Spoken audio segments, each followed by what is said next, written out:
നമസ്കാരം. സർഫസ് കെമിസ്ട്രിയുടെ 7ാം ഭാഗത്തിലേക്ക് ഏവർക്കും സ്വാഗതം. ഇന്ന് ഈ ചാപ്റ്ററിലുള്ള വളരെ പ്രധാനപ്പെട്ട മറ്റൊരു ടോപ്പിക്കാണ് നമുക്ക് മനസ്സിലാക്കേണ്ടത്. അതിനു മുമ്പായി ഈ ഒരു കാര്യം ശ്രദ്ധിക്കൂ.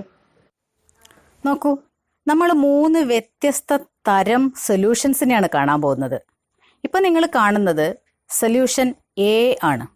എ എന്ന് റെപ്രസെൻ്റ് ചെയ്തിരിക്കുന്ന ഒരു സൊല്യൂഷൻ. അതായത് ഈ സൊല്യൂഷൻ ഉണ്ടാക്കിയിരിക്കുന്നത് ഷുഗർ വാട്ടറിൽ ഡിസോൾവ് ചെയ്തിട്ടാണ്. ഇതാണ് രണ്ടാമത്തെ സൊല്യൂഷൻ, അതായത് ബി എന്ന് റെപ്രസെൻ്റ് ചെയ്തിരിക്കുന്ന സൊല്യൂഷൻ. ഈ സൊല്യൂഷൻ ഉണ്ടാക്കിയിരിക്കുന്നത് സ്റ്റാർച്ച് പൗഡർ വാട്ടറിൽ ഡിസോൾവ് ചെയ്തിട്ടാണ്. അതായത് നമ്മുടെ വീടുകളിലൊക്കെ കാണുന്ന കഞ്ഞിവെള്ളം തന്നെ. ഓക്കെ, ശ്രദ്ധിക്കൂ. ഈ സൊല്യൂഷനാണ് മൂന്നാമത്തേത്, അതായത് സൊല്യൂഷൻ സി. ഇപ്പോൾ സാൻഡ് ഇൻ വാട്ടർ ആണ് ഈ മൂന്നാമത്തെ സൊല്യൂഷൻ. നമ്മൾ എന്തൊക്കെ വ്യത്യാസങ്ങളാണ് നേരത്തെ കണ്ട 3 സൊല്യൂഷൻസിൽ കണ്ടത്? സൊല്യൂഷൻ എ, ബി, സി എന്തൊക്കെ വ്യത്യാസങ്ങൾ ഉണ്ടായിരുന്നു? അതിൻ്റെ കാഴ്ചയിലും സ്വഭാവത്തിലൊക്കെ വ്യത്യാസങ്ങളുണ്ടല്ലേ? എങ്ങനെ ഉണ്ടായിരുന്നു കാണാൻ? സൊല്യൂഷൻ എ കാണാൻ എങ്ങനെ ഉണ്ടായിരുന്നു? ക്ലിയർ ആയിരുന്നു, വളരെ ക്ലിയർ ആയിരുന്നു. പിന്നെയോ ഹോമോജീനിയസ് ആണ്. എന്താ ഹോമോജീനിയസ്? നമ്മൾ സൊല്യൂഷൻസ് എന്ന ചാപ്റ്ററിൽ പഠിച്ചിട്ടുണ്ട്. മറ്റെന്താ കണ്ടത്? ട്രാൻസ്പെറൻ്റ് അല്ലേ? ലൈറ്റിനെ കടത്തി വിടുന്നില്ലേ? ഉണ്ട്. പാർട്ടിക്കിൾസിനെ കാണാൻ പറ്റുന്നുണ്ടോ അവിടെ? ഷുഗർ പാർട്ടിക്കിൾസിനെ കാണാൻ പറ്റുന്നുണ്ടോ? ഇല്ല അല്ലേ? പാർട്ടിക്കിൾസിനെ നമുക്ക് കണ്ണുകൊണ്ട് കാണാൻ പറ്റുന്നില്ല. ഏത് മൈക്രോസ്കോപ്പ് ഉപയോഗിച്ചാലും കാണാൻ കഴിയില്ല. പിന്നെയോ മറ്റെന്താ വ്യത്യാസം കണ്ടത്? എന്തെങ്കിലും ആ പാർട്ടിക്കിൾസ് താഴെ സെറ്റിൽ ഡൗൺ ചെയ്യോ? ഒരിക്കലും ഇല്ല അല്ലേ? പാർട്ടിക്കിൾസ് ഒരിക്കലും സെറ്റിൽ ഡൗൺ ചെയ്യില്ല. ഇങ്ങനെ ഒത്തിരി പ്രത്യേകതകളില്ലേ സൊല്യൂഷൻ എക്ക്? ഇനി അടുത്ത സൊല്യൂഷൻ ബിയിലോട്ട് വരാം. ബിക്ക് എന്തൊക്കെ പ്രത്യേകതകളാണ് ഉള്ളത്? ക്ലിയർ ആയിരുന്നോ സൊല്യൂഷൻ? അല്ല, ക്ലിയർ അല്ല അല്ലേ? പിന്നെ ലൈറ്റിനെ കടത്തിവിടുന്നുണ്ടോ? നേരത്തെ കണ്ടതുപോലെ സൊല്യൂഷൻ എയിൽ കണ്ടതുപോലെ ലൈറ്റിനെ പാസ് ചെയ്യാൻ അനുവദിക്കുന്നില്ല. അതായത് നമുക്ക് പറയാം ട്രാൻസ്ലൂസൻ്റ് ആണ്, അതായത് സെമി ട്രാൻസ്പെറൻ്റ് ആണ്. പിന്നെ പാർട്ടിക്കിൾസിനെ ഇവിടെ കാണാൻ പറ്റുന്നുണ്ടോ? ഒരു കലങ്ങിയതുപോലെ ഇരിക്കുന്നുണ്ട്, പക്ഷെ പാർട്ടിക്കിൾസിനെ കാണാൻ പറ്റുന്നുണ്ടോ? ഇല്ല. കണ്ണുകൊണ്ട്, നഗ്ന നേത്രം കൊണ്ട് നമുക്ക് പാർട്ടിക്കിൾസിനെ കാണാൻ പറ്റുന്നില്ല. പക്ഷേ അൾട്രാ മൈക്രോസ്കോപ്പ് ഉപയോഗിച്ചാലോ പാർട്ടിക്കിൾസിനെ കാണാം. ഹോമോജീനിയസ് ആണോ? അല്ല, ഒരു കലങ്ങിയതുപോലെ ഉണ്ടെന്ന് നമ്മൾ പറഞ്ഞു, അതായത് ഹെറ്ററോജീനിയസ് ആണ്. പാർട്ടിക്കിൾ സെറ്റിൽ ഡൗൺ ചെയ്യുമോ? ഇല്ല. ഗ്രാവിറ്റിയുടെ ഫലമായിട്ട് പാർട്ടിക്കിൾസ് സെറ്റിൽ ഡൗൺ ചെയ്യില്ല. പക്ഷേ സെൻട്രിഫ്യൂഗേഷൻ, അൾട്രാ സെൻട്രിഫ്യൂഗേഷൻ ഒക്കെ ചെയ്തു കഴിഞ്ഞാൽ പാർട്ടിക്കിൾസിനെ സെറ്റിൽ ഡൗൺ ചെയ്യിക്കാൻ പറ്റും. ഇനി മൂന്നാമത്തെ സൊല്യൂഷൻ ഉണ്ടല്ലോ, സൊല്യൂഷൻ സി. എങ്ങനെ ഉണ്ടായിരുന്നു കാണാൻ? ക്ലിയർ ആണോ? അല്ല, ഒട്ടും ക്ലിയർ അല്ല അല്ലേ? ട്രാൻസ്പെറൻ്റ് ആണോ? ഒരിക്കലും അല്ല. ലൈറ്റിനെ ഒട്ടും കടത്തിവിടില്ല, ഒപ്പേക്ക് ആണ് അല്ലേ? ഹോമോജീനിയസ് ആണോ ഹെറ്ററോജീനിയസ് ആണോ? 2 ഫേസസിനെ വ്യക്തമായിട്ട് കാണാൻ പറ്റുന്നുണ്ട്, അതുകൊണ്ട് തന്നെ അത് ഹെറ്ററോജീനിയസ് ആണ്. പാർട്ടിക്കിൾസിനെ കാണാൻ പറ്റുന്നുണ്ടോ? ഉണ്ട്. കണ്ണുകൊണ്ട് തന്നെ പാർട്ടിക്കിൾസിനെ കാണാൻ പറ്റുന്നു. പാർട്ടിക്കിൾ സെറ്റിൽ ഡൗൺ ചെയ്യുന്നുണ്ടോ? സെറ്റിൽ ഡൗൺ ചെയ്താണ് ഇരിക്കുന്നത്. നമ്മൾ സ്റ്റിർ ചെയ്യുമ്പോൾ മാത്രമേ അത് ആ സൊല്യൂഷനായിട്ട് നിൽക്കുന്നുള്ളൂ. അല്ലാത്തപ്പോഴൊക്കെ അത് പാർട്ടിക്കിൾസ് എളുപ്പം സെറ്റിൽ ഡൗൺ ചെയ്യുന്നു. ഇങ്ങനെ 3 വ്യത്യസ്ത സിസ്റ്റംസാണ് നമ്മളിവിടെ പരിചയപ്പെട്ടത്. ഒട്ടേറെ വ്യത്യാസങ്ങളുണ്ട്. ഈ വ്യത്യാസങ്ങളുള്ള 3 സിസ്റ്റംസിനെ നമുക്ക് 3 പേരിട്ട് വിളിക്കേണ്ടതുണ്ട്. സൊല്യൂഷൻ എ എന്ന് പറയുന്ന സൊല്യൂഷൻ നമ്മൾ വിളിക്കുന്ന പേരാണ് ട്രൂ സൊല്യൂഷൻ. ആ സൊല്യൂഷനാണ് നിങ്ങൾ നേരത്തെ 2ാമത്തെ പാഠത്തിൽ പഠിച്ചിരുന്നത്. ഹോമോജീനിയസ് ആയ, ക്ലിയർ ആയ, പാർട്ടിക്കിൾസിനെ കാണാൻ പറ്റാത്ത ആ സൊല്യൂഷനാണ് ട്രൂ സൊല്യൂഷൻ. ഇനി സൊല്യൂഷൻ സി ഉണ്ടായിരുന്നല്ലോ. സിയുടെ പ്രത്യേകത എന്താണ്? മറ്റൊരു എക്സ്ട്രിമിറ്റിയാണ്. പാർട്ടിക്കിൾസിനെ കണ്ണുകൊണ്ട് കാണാൻ പറ്റും, ഒട്ടും ക്ലിയർ അല്ല, ഒപ്പേക്കാണ്. ആ സൊല്യൂഷനെ, ആ ഒരു സിസ്റ്റത്തെ വിളിക്കുന്ന പേരാണ് സസ്പെൻഷൻ. ക്ലിയർ ആണെന്നുണ്ടോ? സൊല്യൂഷൻ എയുടെയും സൊല്യൂഷൻ സിയുടെയും ഇടയിൽ വരുന്ന, സ്വഭാവത്തിൽ ഏകദേശം മിഡിൽ ആയിട്ട് വരുന്ന മറ്റൊരു ടൈപ്പ് സിസ്റ്റമാണ് സൊല്യൂഷൻ ബി റെപ്രസെൻ്റ് ചെയ്തത്. സൊല്യൂഷൻ ബിയെ വിളിക്കുന്ന പേരാണ് കൊളോയിഡ്സ്. ഈ ടോപ്പിക്കിൽ, ഈ ഒരു സെഷനിൽ നമ്മൾ പഠിക്കാൻ പോകുന്നത് കൊളോയിഡ്സിനെ പറ്റിയാണ്. കൊളോയിഡ്സിനെ പറ്റി പറയുമ്പം നമ്മുടെ നിത്യജീവിതത്തിൽ ഏറ്റവും കൂടുതൽ അപ്ലൈ ചെയ്യുന്ന, ഏറ്റവും കൂടുതൽ കണ്ടുകൊണ്ടിരിക്കുന്ന ഒരു സൊല്യൂഷൻ സിസ്റ്റമാണ് കൊളോയിഡ്. ഈ 3 വ്യത്യസ്ത സിസ്റ്റത്തെയും ഡിഫറെൻ്റ് ആക്കി മാറ്റിയത് എന്ത് കാരണമാണെന്ന് നിങ്ങൾക്ക് അറിയാമോ? എയും ബിയും സിയും വ്യത്യസ്തമായിരിക്കുന്നതിൻ്റെ കാരണം എന്താണെന്ന് മനസ്സിലായിട്ടുണ്ടോ? അതിൻ്റെ പ്രധാനപ്പെട്ട കാരണം എന്ന് പറയുന്നത് അതിലടങ്ങിയിരിക്കുന്ന പാർട്ടിക്കിൾസിൻ്റെ സൈസാണ്. നമ്മൾ നേരത്തെ പറഞ്ഞ ട്രൂ സൊല്യൂഷൻ, അതായത് സൊല്യൂഷൻ എ, അവിടെ പാർട്ടിക്കിളിൻ്റെ സൈസ് 1 നാനോമീറ്ററിനേക്കാളും ചെറുതാണ്. അതുകൊണ്ടാണ് അത് ക്ലിയർ ആയിരുന്നത്, ഹോമോജീനിയസ് ആയിരുന്നത്, അതിന് നമുക്ക് കാണാൻ പറ്റാതിരുന്നത്. സൊല്യൂഷൻ സിയെ പരിശോധിക്കുമ്പം അവിടുത്തെ പാർട്ടിക്കിളിൻ്റെ സൈസ് 1000 നാനോമീറ്ററിനേക്കാളും വലുതാണ്. ഓക്കെ, അതുകൊണ്ടാണ് പാർട്ടിക്കിൾസിനെ നമുക്ക് കാണാൻ പറ്റുന്നത്, ക്ലിയർ അല്ലാത്തത്, ഒപ്പേക്കായിരിക്കുന്നത് ഒക്കെ. എന്നാൽ സൊല്യൂഷൻ ബിയെ പറ്റി പറയുമ്പം പാർട്ടിക്കിളിൻ്റെ സൈസ് 1 to 1000 നാനോമീറ്റർ റേഞ്ചിലാണ്. 1 മുതൽ 1000 വരെ നാനോമീറ്റർ, അതിനുള്ളിലാണ് പാർട്ടിക്കിൾ സൈസ് ഒരു കൊളോയിഡ് ആയിരിക്കുമ്പം. അപ്പം അങ്ങനെ വളരെ പ്രത്യേകതകളുള്ള, ഒരുപാട് അപ്ലിക്കേഷനുള്ള ഒരു വിഭാഗമാണ് കൊളോയിഡ്സ്. അതിൻ്റെ അപ്ലിക്കേഷനും ഒത്തിരിയുണ്ട്. നമ്മുടെ ഡെയിലി ലൈഫ് സിറ്റുവേഷനിലുണ്ട്, മെഡിസിനൽ കെമിസ്ട്രിയിലുണ്ട്, ഇൻഡസ്ട്രിയൽ കെമിസ്ട്രിയിലുണ്ട്. ഇങ്ങനെ ധാരാളം ആപ്ലിക്കേഷൻസ് ഉള്ള ഒരു ടൈപ്പ് ഓഫ് സിസ്റ്റമാണ് കൊളോയിഡ്സ്. നേരത്തെ നമ്മൾ ട്രൂ സൊല്യൂഷനിൽ സൊല്യൂട്ട് എന്നും സോൾവെന്റ് എന്നും പഠിച്ചില്ലേ? അപ്പൊ അവിടെ സൊല്യൂട്ട് എന്നും സോൾവെന്റ് എന്നും പഠിച്ചപ്പം ഇവിടെ കൊളോയിഡ്സിൽ അതിന് പകരമായിട്ട് നമ്മൾ ഉപയോഗിക്കുന്ന 2 വ്യത്യസ്ത ടേംസ് ഉണ്ട്. ഒന്ന് ഡിസ്പേഴ്സ്ഡ് ഫേസും മറ്റൊന്ന് ഡിസ്പേർഷൻ മീഡിയവും. സൊല്യൂട്ട് എന്ന് നമ്മൾ ട്രൂ സൊല്യൂഷനിൽ പറഞ്ഞോടത്ത് കൊളോയിഡ്സിൽ നമ്മൾ പറയുന്നത് ഡിസ്പേഴ്സ്ഡ് ഫേസ് എന്നാണ്. അതേപോലെ സോൾവെന്റിന് പകരം ഡിസ്പേർഷൻ മീഡിയവും. എന്താണ് dispersed face? The substance which get dispersed is called dispersed phase. എന്താണ് dispersion medium?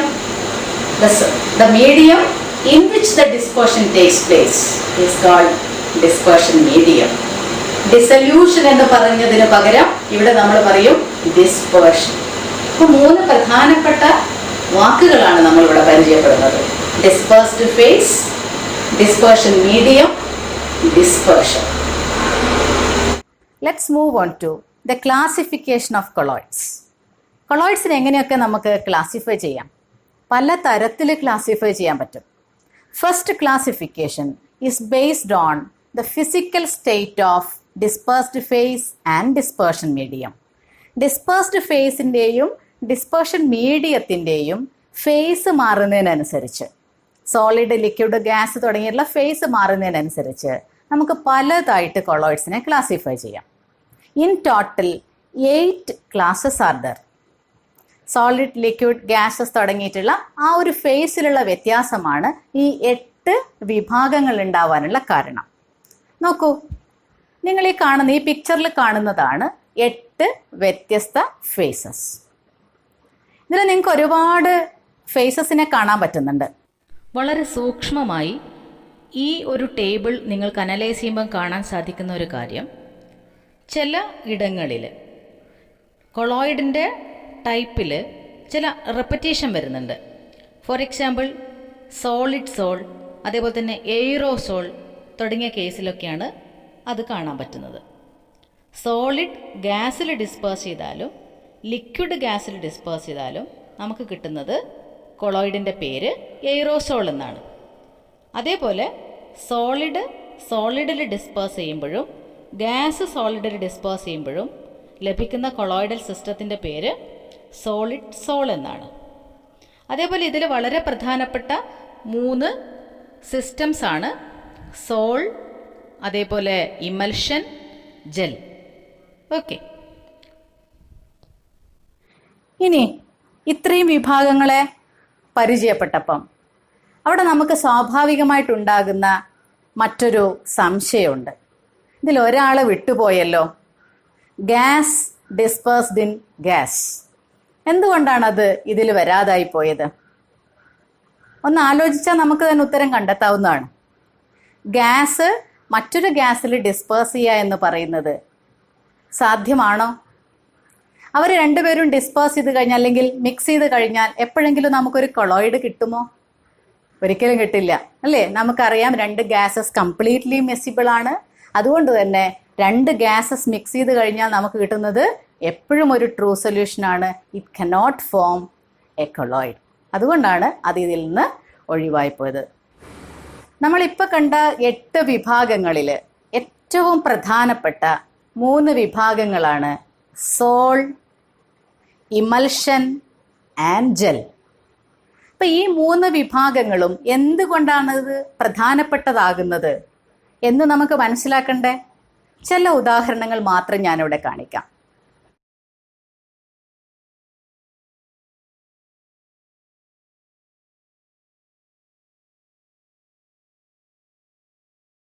കണ്ടോ നിങ്ങളെല്ലാം? എന്തുകൊണ്ടാണ് ഇവയുടെ ഇത്രയേറെ പ്രാധാന്യമെന്ന് ആ എക്സാമ്പിളിലൂടെ പോകുമ്പോൾ നമുക്ക് മനസ്സിലാക്കാൻ പറ്റുന്നില്ലേ? Okay. Next classification is based on the nature of interactive force between dispersed phase and dispersion medium. Dispersed ഫേസും ഡിസ്പേർഷൻ മീഡിയവും തമ്മിലുള്ള ആ ഇന്ററാക്ഷൻ്റെ സ്വഭാവം അനുസരിച്ച് നമുക്ക് 2ആയിട്ട് ക്ലാസിഫൈ ചെയ്യാൻ പറ്റും. The first category is lyophilic colloids and the second category is lyophobic colloids. Philic എന്നതിൻ്റെ അർത്ഥം ലവിങ്, ഫോബിക്കോ ഹേറ്റിംഗ് ആണ്. അപ്പോൾ what is lyophilic colloids? They are solvent loving colloids. ലയോഫോബിക്കോ solvent hating colloids. അപ്പം ആ ഒരു പേരിൽ തന്നെ ഉണ്ടല്ലോ അവയ്ക്കിടയിലുള്ള ഇൻറ്ററാക്ഷൻ എങ്ങനെയാണെന്ന്. അപ്പം എന്തായിരിക്കും ലയോഫിലിക് കൊളോയിഡ്സിലുള്ള ഇൻറ്ററാക്ഷൻ? ഡിസ്പേഴ്സ്ഡ് ഫേസും ഡിസ്പേർഷൻ മീഡിയവും തമ്മിലുള്ള ഇൻറ്ററാക്ഷൻ സ്ട്രോങ് ആണ്, അല്ലേ? എന്നാൽ ലയോഫോബിക്കിലോ? ഫോബിക് ആണ്, ഹെയ്റ്റിംഗ് ആണ്. അപ്പം ഇൻറ്ററാക്ഷൻ ഉണ്ടാവുമോ? ഇല്ല. അപ്പം ലയോഫോബിക് കൊളോയിഡിനെ സംബന്ധിച്ചിടത്തോളം ഡിസ്പേഴ്സ്ഡ് ഫേസും ഡിസ്പേർഷൻ മീഡിയവും തമ്മിലുള്ള ഇൻറ്ററാക്ഷൻ വളരെ പുവറാണ്. ഓക്കെ. ഈ ഒരു കാര്യം മനസ്സിലാക്കാൻ നമ്മൾ സാധാരണ കാണുന്ന 2 കപ്പിളിനെ എക്സാമ്പിളായിട്ട് എടുക്കാം. അതിൽ എ എന്ന് പറയുന്ന കപ്പിളിൻ്റെ പ്രത്യേകത വളരെ ലവിങ് ആയിട്ടുള്ള നല്ല സ്നേഹവും കരുതലുമുള്ള ഒരു കപ്പിളാണ്. ബി എന്ന കപ്പിളോ എപ്പോഴും ശണ്ട കൂടുന്ന, തമ്മിൽ യാതൊരു സ്നേഹവും ഇല്ലാത്ത, എപ്പോഴും കുറ്റം പറയുന്ന മറ്റൊരു വിഭാഗം. നോക്കൂ, ഇതിൽ എവിടെയാണ് ഇൻട്രാക്ഷൻ കൂടുതൽ, സ്നേഹം കൂടുതൽ, ലവിങ് കൂടുതൽ? എവിടെയാണ്? എയിലാണ്. എ റെപ്രസെൻ്റ് ചെയ്യുന്ന ലയോഫിലിക്കിനെയാണ്. എ എന്ന് പറയുന്ന കപ്പിള് റെപ്രസെൻ്റ് ചെയ്യുന്നത് ലയോഫിലിക്കിനെയാണ്. ബിയോ ലയോഫോബിക്കിനെയാണ്. ആർക്കാണ് സ്റ്റെബിലിറ്റി കൂടുതൽ, സ്ഥിരതയുള്ള ബന്ധം ഉണ്ടാകുന്നത് എവിടെയാണ്? എയിലാണ്, അല്ലേ? അതായത് ലയോഫിലിക്കിലാണ്. എന്നാൽ നേരെ മറിച്ച് ബി എങ്ങനെയാണ്? ലയോഫോബിക്ക് അൺസ്റ്റേബിൾ ആണ്, അല്ലെങ്കിൽ ലെസ് സ്റ്റേബിൾ ആണെന്ന് നമുക്ക് പറയാം. സ്ഥിരതയില്ല. ഇനി ഒരിക്കൽ ഇവർക്ക് തമ്മിൽ ഈ 2 കപ്പിൾസിൻ്റെ ഇടയിലും പലപ്പോഴും പിണക്കങ്ങളൊക്കെ ഉണ്ടാകും, അടിപിടി കൂടലൊക്കെ ഉണ്ടാകും. എയുടെ കേസിലാണ് ഇത്തരം അടിപിടി കൂടൽ ഉണ്ടായതെങ്കിലോ ഒരിക്കൽ വേർപെട്ട് പോയാലും അവർ വീണ്ടും എന്ത് ചെയ്യും? ജോയിൻ ചെയ്യും, അല്ലേ? നമുക്ക് പറയാം ഇവർ റിവേഴ്സിബിൾ ആണ്. ഡിസ്പേഴ്സ്ഡ് ഫേസും ഡിസ്പേർഷൻ മീഡിയവും തമ്മിൽ എങ്ങാനും വേർപെട്ട് പോയാലും ജസ്റ്റ് അതിനെ മിക്സ് ചെയ്യുമ്പോഴേക്കും, മീഡിയം വെച്ച് മീഡിയവും ഫേസും തമ്മിൽ മിക്സ് ചെയ്യുമ്പോഴേക്കും നമുക്ക് ആ കൊളോയിഡിനെ പുനർനിർമ്മിക്കാൻ പറ്റും. എന്നാൽ ലയോഫോബിക്കിലോ എങ്ങാനും വേർപെട്ട് പോയാൽ പിന്നെ തിരിച്ചു കൊണ്ടുവരാൻ കഴിയുന്നേയില്ല. ഇറിവേഴ്സിബിൾ ആണ്. പോയാൽ പോയത് തന്നെയാണ്. ഇനി എങ്ങനെ ഉണ്ടാക്കാം ലയോഫിലിക് കൊളോയിഡിനെ, എ എന്ന് പറയുന്ന കൊളോയിഡിനെ? ജസ്റ്റ് ബൈ മിക്സിങ് വിത്ത് മീഡിയമായിട്ട് ഫേസ് പാർട്ടിക്കിൾസിനെ മിക്സ് ചെയ്ത് കഴിഞ്ഞാൽ തന്നെ നമുക്ക് ആരെ ഉണ്ടാക്കാൻ പറ്റും? ലയോഫിലിക് കൊളോയിഡ്സിനെ ഉണ്ടാക്കാൻ പറ്റും. ലയോഫോബിക്കിലോ ഇൻട്രാക്ഷൻ കുറവല്ലേ? ഇൻട്രാക്ഷൻ കുറവാകുമ്പം എളുപ്പത്തിൽ ഉണ്ടാക്കാൻ പറ്റുമോ? ഇല്ല. അതുകൊണ്ട് തന്നെ chemical methods are required for the preparation of lyophobic colloids. അപ്പോൾ ലയോഫോബിക് കൊളോയിഡ്സിന് ഉണ്ടാക്കണം എന്നുണ്ടെങ്കിൽ സിമ്പിൾ മെത്തേഡ്സ് പോരാ, കെമിക്കൽ മെത്തേഡ്സ് തന്നെ ആവശ്യമുണ്ട്. And what are the examples for these two categories? ലയോഫിലിക്കിൽ നമ്മൾ നേരത്തെ കണ്ട കഞ്ഞിവെള്ളം സ്റ്റാർച്ച് ഇൻ വാട്ടർ എക്സാമ്പിളാണ്, ജെലാറ്റിൻ ഇൻ വാട്ടർ എക്സാമ്പിളാണ്, ഗം ഇൻ വാട്ടർ എക്സാമ്പിളാണ്. ഇതൊക്കെ these are all examples for lyophilic. ലയോഫോബിക്കിലോ metal salts, metal sulfide salts, they are all examples for lyophobic. So can you list out all these points in a table for lyophilic and lyophobic? കൊളോയിഡ്സിൻ്റെ മൂന്നാമത്തെ classification എങ്ങനെയാണെന്ന് നോക്കാം. ഈ ക്ലാസിഫിക്കേഷൻ്റെ basis എന്ന് പറയുന്നത് type of particles of dispersed phase. Dispersed ഫേസിൻ്റെ ആ പാർട്ടിക്കിൾ ടൈപ്പ് അനുസരിച്ചാണ് നമ്മൾ ക്ലാസിഫൈ ചെയ്യാൻ പോകുന്നത്. Depending on the type of particles of dispersed phase, we can classify a colloid into 3. Which are the 3 categories? The first is multimolecular colloid. Second is macromolecular colloid. And third is associated colloids or micelles. So let's move on to the first category, multimolecular colloids. ആ പേര് പോലെ തന്നെയാണ്. Multi, ഒന്നിലധികം, കുറേയധികം molecules ചേർന്നിട്ടാണ് അവിടെ colloidal പാർട്ടിക്കിളായിട്ട് മാറുന്നത്. അതായത് വളരെ സ്മോളർ ആയിരിക്കുന്ന ആറ്റംസോ മോളിക്യൂൾസോ, നമുക്കറിയാം ഒരു കൊളോയിഡ് ആകണമെന്നുണ്ടെങ്കിൽ 1 മുതൽ 1000 നാനോമീറ്ററിൻ്റെ ഉള്ളിൽ പാർട്ടിക്കിൾ സൈസ് ഉണ്ടാകുമ്പോഴാണ് അത് കൊളോയിഡായിട്ട് മാറുന്നത്. അപ്പോൾ 1 നാനോമീറ്ററിനേക്കാളും കുറഞ്ഞ സ്മോളർ ആയിരിക്കുന്ന ആറ്റംസോ മോളിക്യൂൾസോ ഒരുപാടെണ്ണം ഒന്നിച്ചു കൂടി കൊളോയിഡൽ ഫോമിലോട്ട് വരുമ്പോഴാണ് ഏത് ടൈപ്പ് ഉണ്ടാകുന്നത്? മൾട്ടി മൊളിക്കുലാർ കൊളോയിഡ് ഉണ്ടാകുന്നത്. ഇപ്പോൾ ഒരു എക്സാമ്പിളായിട്ട് നമ്മൾ ഗോൾഡ് സോളിനെ പറ്റി പറയുകയാണെങ്കിൽ, ഒരു ഗോൾഡ് സോളിൻ്റെ ഒരു കൊളോയിഡൽ പാർട്ടിക്കിൾ എന്ന് പറയുന്നത് many of the gold atoms ഒന്നിച്ച് ചേർന്നിട്ടുണ്ടാകുന്നതാണ്. ഇപ്പോൾ ഒരു ഗോൾഡ് സോളിലുള്ള പാർട്ടിക്കിളിൻ്റെ പ്രത്യേകത കുറേ അധികം ഗോൾഡ് ആറ്റംസ് ഒന്നിച്ചുണ്ടായതാണ്. അതേപോലെ ഒരു സൾഫർ സോളിനെ പറ്റി പറയുമ്പം thousands of S8 molecules aggregate ചെയ്യുമ്പോഴാണ് ഒരു സൾഫർ സോൾ പാർട്ടിക്കിൾ ഫോം ചെയ്യുന്നത്. ഇങ്ങനെ കുറേ അധികം ആറ്റംസോ മോളിക്യൂൾസോ കമ്പൈൻ ചെയ്തിട്ട് കൊളോയിഡായിട്ട് മാറുമ്പം അത്തരം കൊളോയിഡ്സിനെ വിളിക്കുന്ന പേരാണ് മൾട്ടി മോളിക്കുലാർ കൊളോയിഡ്സ്. ക്ലിയർ ആണല്ലോ? അങ്ങനെയാണെങ്കിൽ എന്താണ് മാക്രോമോളിക്കുലാർ കൊളോയിഡ്സ്? മാക്രോമോളിക്കുലർ കൊളോയിഡ്സിൻ്റെ പ്രത്യേകത, they are already in colloidal size. Already അത് കൊളോയിഡൽ സൈസിലാണ്. നമ്മൾ നേരത്തെ കണ്ട സ്റ്റാർച്ച് പൗഡർ ജസ്റ്റ് വെള്ളത്തിലോട്ട് ഡിസ്പേഴ്സ് ചെയ്തിട്ടേ ഉള്ളൂ, അത് കൊളോയിഡായിട്ട് മാറി.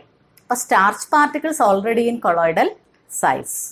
Enzymes, gum, gelatin, these are all examples for macromolecular colloids. The next thing is a very peculiar class, that is associated colloids or micelles.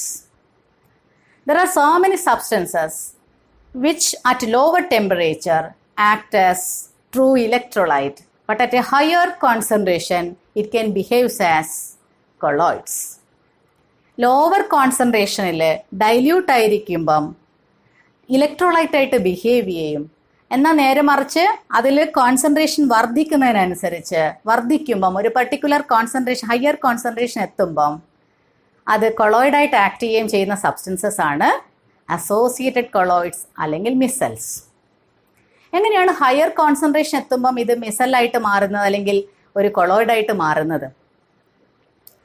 Higher concentration എത്തുമ്പം ഇവിടെയുള്ള പാർട്ടിക്കിൾസ് ഒന്നിച്ചു ചേർന്ന് അഗ്രിഗേറ്റ്സ് ഉണ്ടായി കൊളോയിഡൽ റേഞ്ചിലോട്ട് വരികയാണ് ചെയ്യുന്നത്, കൊളോയിഡൽ സൈസിലോട്ട് വരികയാണ് ചെയ്യുന്നത്. ഇത്തരം കൊളോയിഡ്സിനെയാണ് നമ്മൾ മിസൽസ് അല്ലെങ്കിൽ അസോസിയേറ്റഡ് കൊളോയിഡ്സ് എന്ന് വിളിക്കുക. അതിന് എക്സാമ്പിൾസ് ആണ് സോപ്സ്, ഡിറ്റർജൻസ് ഒക്കെ. അങ്ങനെ കൊളോയിഡ്സ് ആയിട്ട് ബിഹേവ് ചെയ്യുന്ന ആ പെർട്ടിക്കുലർ കോൺസെൻട്രേഷൻ, അതൊരു ഹയർ കോൺസെൻട്രേഷൻ ആണെന്ന് നമ്മൾ പറഞ്ഞിട്ടുണ്ട്. ആ ഹയർ കോൺസെൻട്രേഷനെ വിളിക്കുന്ന പേരാണ് critical micelle concentration. Critical micelle concentration, CMC എന്ന് ചുരുക്കി എഴുതാം. അപ്പോൾ CMCയിൽ വെച്ചിട്ടാണ് അത്തരം സബ്സ്റ്റൻസസ് കൊളോയിഡായിട്ട് ബിഹേവ് ചെയ്യുന്നത്. ആ പെർട്ടിക്കുലർ ഹയർ കോൺസെൻട്രേഷനിലാണ് ഈ സബ്സ്റ്റൻസസ് അഗ്രിഗേറ്റ്സ് ഉണ്ടാകുന്നതും മിസലായിട്ട് ബിഹേവ് ചെയ്യുന്നതും. എന്നാൽ അതേപോലെ തന്നെ ടെമ്പറേച്ചറിൽ ഒരു കണ്ടീഷൻ ഉണ്ട്. ഒരു പെർട്ടിക്കുലർ ടെമ്പറേച്ചർ, എബവ് ടെമ്പറേച്ചറിൽ മാത്രമേ ഇതുപോലുള്ള മിസൽ ഫോർമേഷൻ നടക്കുന്നുള്ളൂ, അല്ലെങ്കിൽ അസോസിയേറ്റഡ് കൊളോയിഡ്സ് ഉണ്ടാകുന്നുള്ളൂ. ആ പെർട്ടിക്കുലർ ഹയർ ടെമ്പറേച്ചറിനെ വിളിക്കുന്ന പേരാണ് ക്രാഫ്റ്റ് ടെമ്പറേച്ചർ. TK എന്നാണ് റെപ്രസെന്റ് ചെയ്യുക.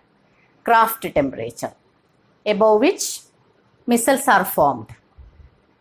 ഓക്കെ, അപ്പം നമ്മൾ ഇന്ന് കുറേയധികം കാര്യങ്ങളാണ് പഠിച്ചത്. നമ്മൾ ഈ പാഠത്തിലെ ഏറ്റവും പ്രധാനപ്പെട്ട, ഏറ്റവും രസകരമായ ഒരു ടോപ്പിക്കിനെ പറ്റിയാണ് നമ്മൾ പഠിച്ചത്.